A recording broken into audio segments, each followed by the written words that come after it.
আসসালামু আলাইকুম বন্ধুরা, আশা করি সবাই অনেক ভালো আছেন। ব্র্যান্ড নিউ ভিডিওতে আপনাদেরকে স্বাগতম। আপনারা জানেন আমরা রেজুমি রাইট করার সময় প্রত্যেক কাস্টমারের সঙ্গে ওয়ান টু ওয়ান আলাপ করি, তার অ্যাচিভমেন্ট, তার কন্ট্রিবিউশন সম্পর্কে জেনে নেই এবং তার রেজুমির স্টেটমেন্টগুলোকে আমরা স্মার্ট করার চেষ্টা করি। সো এরই ধারাবাহিকতায় আজকে আমরা কথা বলবো মার্চেন্ডাইজারদের রেজুমি তৈরি করার সময় তাদেরকে আমরা কি কি প্রশ্ন জিজ্ঞাসা করি সেই প্রসঙ্গে। সো যারা টেক্সটাইল প্রফেশনে আছেন, যারা মার্চেন্ডাইজিং প্রফেশনালে আছেন, তাদের জন্য আজকের ভিডিওটা কিন্তু মাস্ট ওয়াচ। আপনি যদি আমাদের চ্যানেলে প্রথমবারের মতো ভিউয়ার্স হয়ে থাকেন, সাবস্ক্রাইব করে দয়া করে বেল বাটনে ক্লিক করে দিন, বিকজ আপনার একটা লাইক, একটা কমেন্ট এবং একটা শেয়ার আমাদেরকে অনেক বেশি এনকারেজ করে নতুন নতুন কন্টেন্ট আপনাদের জন্য বানানোর জন্য। আর আপনি যদি অলরেডি আমাদের চ্যানেলে সাবস্ক্রাইব করে থাকেন, আপনাকে অসংখ্য ধন্যবাদ। তো চলুন আর দেরি না করে আমরা মূল ভিডিওতে আসি। মূল ভিডিওতে আসছি ইন্ট্রোর পর।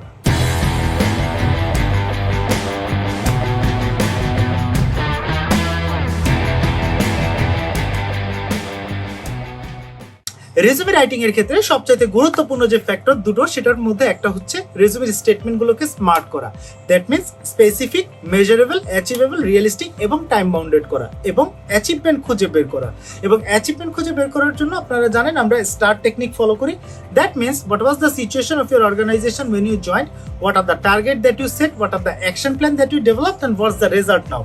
দ্যাট মিনস আপনার মাধ্যমে আপনার অর্গানাইজেশনে কি ইমপ্রুভমেন্ট এসছে, কোথায় ভ্যালুয়েট করেছেন, কোনটা ইমপ্রুভ করেছেন, কোনটা ইন্ট্রোডিউস করেছেন, কোনটা মডিফাই করেছেন, কোনটা চেঞ্জ করেছেন, কোনটা অটোমেট করেছেন, কোনটা ম্যাক্সিমাইজ করেছেন, কোনটা মিনিমাইজ করেছেন, কোনটা অপটিমাইজ করেছেন। এই ইনফরমেশনগুলো কিন্তু আমরা রেজুমিতে ফুটিয়ে তোলার চেষ্টা করি। সো যখন আমরা একজন মার্চেন্ডাইজারের রেজুমি তৈরি করতে যাই, তখন মার্চেন্ডাইজারের সঙ্গেও কিন্তু আমাদেরকে one to one long discussion করতে হয় এবং তার কাছ থেকে আমরা জেনে নেওয়ার চেষ্টা করি যে তিনি কতগুলো সিজন, তার ফ্যাক্টরিতে কতগুলো সিজন অথবা তার বাইং হাউসে কতগুলো সিজন, তাকে কোন কোন বায়ারের সঙ্গে কাজ করতে হয়, তিনি কোন কোন ডিপার্টমেন্টে কাজ করেন, কোন কোন পোশাকের জন্য তিনি কাজ করেন, তাকে পার সিজন কতগুলো স্টাইল ডেভেলপ করতে হয়, তাকে কতগুলো ফ্যাক্টরির সঙ্গে কমিউনিকেশন রাখতে হয়, তার ভেন্ডর কতজন ভেন্ডরের সঙ্গে তাকে কমিউনিকেট করতে হয়, কতগুলো প্রোডাক্টের, কতগুলো অ্যাক্সেসরিজের, যেমন মার্চেন্ডাইজার যারা থাকেন তাদেরকে ফেব্রিক, ট্রিম, অ্যাক্সেসরিজ এগুলো সোর্সিং, পারচেস, প্রকিউরমেন্ট করতে হয়।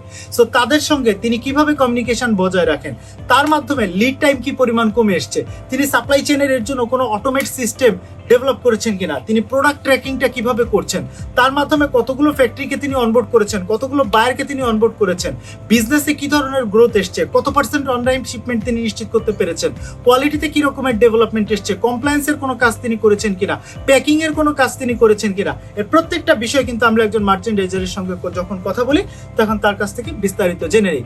আপনি যদি একজন মার্চেন্ডাইজার হয়ে থাকেন তাহলে আপনি লক্ষ্য করুন আপনার রেজুমিতে এই ইনফরমেশনগুলো আছে কিনা। আপনি কতগুলো স্টাইল প্রত্যেক সিজনে ডেভেলপ করেন, কোন কোন বায়ারের জন্য কাজ করেন, আপনি প্রত্যেক মাসে কত লাখ পিসের প্রোডাকশন আপনি হ্যান্ডেল করছেন, আপনার পোর্টফোলিও সাইজ কত, আপনাকে কতজন ভেন্ডারের সঙ্গে কমিউনিকেট করতে হয়, কতজন সাপ্লায়ারের সঙ্গে কমিউনিকেট করতে হয়, সাপ্লায়ারদেরকে ইভ্যালুয়েশন করার জন্য আপনি কোনো ম্যাট্রিক্স ডেভেলপ করেছেন কিনা, কোনো পলিসি, কোনো প্রসেস, কোনো এসওপি তৈরি করেছেন কিনা, কিউসিতে কি ধরনের ডেভেলপমেন্ট এনেছেন, কত পার্সেন্ট অন টাইম শিপমেন্ট দিয়েছেন। এই তথ্যগুলো আপনার রেজুমিতে আছে কিনা সেটা খুঁজে বার করুন। যদি রেজুমিতে থাকে তাহলে তো খুবই ফাইন, যদি না থাকে তাহলে এখনই ক্যাপশনে উল্লেখিত নাম্বারে কল করুন এবং রেজুমি লিখে নেওয়ার জন্য বুকিং দিন। এবং আপনি যদি আপনার resume, job, interview, career related কোনো প্রশ্ন থাকে আমাদেরকে কিন্তু কমেন্টে জানাতে পারেন, বিকজ আপনার কমেন্টের উপরে বেস করে কিন্তু আমরা ফার্দার ভিডিও তৈরি করি আপনাদের জন্যই এই চ্যানেল। সবাই ভালো থাকবেন, সুস্থ থাকবেন। ইনশাআল্লাহ নেক্সট ভিডিওতে নতুন কোনো কন্টেন্ট নিয়ে আপনাদের সঙ্গে কথা হবে। আল্লাহ হাফেজ, আসসালামু আলাইকুম।